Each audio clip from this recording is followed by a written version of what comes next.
With us as we watch the clock continue to tick and we wait for the jury throughout the morning is defense attorney Joseph Marrone, who is providing his expertise.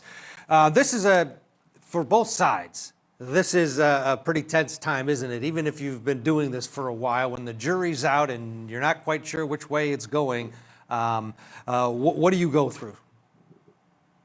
Well, you start to take all different scenarios in your mind. You don't know what's happening. The more time that goes by, it's favorable to the defense. Obviously, they're struggling with coming up with a unanimous decision is what they need. You also got to worry too. The longer it goes, will this jury be hung? Hung jury means a retrial, and that's the last thing I think the defendant wants to get this over with one way or the other. Even though in this case, probably a hung jury might be a win for the defendant. But listen, time is on her side. And it seems to me that there's so much contradicting evidence in this case that these jurors are struggling and arguing in the room as we speak. Do you think there's a legitimate chance for a not guilty verdict here? 100%. Listen, this defendant is a very manipulative person, and that evidence has been brought out. There's evidence that he's bipolar. His whole behavior in his whole life has been about handling and manipulating people. The couple key facts is even when the police found the defendant, she was kind of naive to what was going on. And it's very likely that he walked her into this. And it seems that way. She was emotional when GC testified. And it's obvious that GC could have been manipulated by the defendant and the mother. There's so much going on here that raises reasonable doubt, and the fact that she didn't testify on her own behalf, I think, is going to help her. I think there's a very good chance for an acquittal. The fact that she wanted to testify, does that also tell you something, that she, in her core, thinks she is innocent? 100%. There's facts inside her that she wanted the jury to know, that her attorney maybe didn't get out to them, that she felt, you could see she was emotional, and she wants to tell her story, but obviously for a legal strategy in her best interest, and she has reasonable doubt on her side. She didn't testify, but listen, if the history of this case really is something that if a juror looks at, would not feel comfortable convicting her, especially when he didn't implicate her when he first pled. He had all the reasons in the world to do that.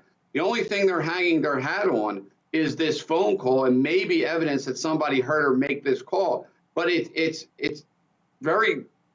tangible at best. And I don't think they're going to convict her. There's just not enough here.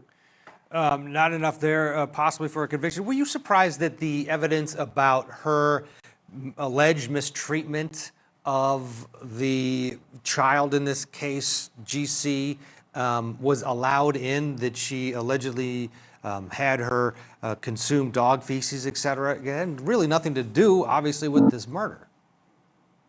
No, but I think in some regard, it may help her, because there was this whole motive of why GC would kind of testify against her, and how the mother, her grandmother, and Cobb's mother, and Cobb could easily manipulate GC, and she would have a motive, GC, to go along with it. I mean, they would get in her head constantly of how they treated her mom and so forth.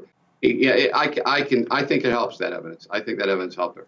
Yeah, interesting take that it was too much, and that actually hammers home that point. Yeah, the case is too much of a sell. I mean, they're trying to sell the jury on a lot of manufactured evidence.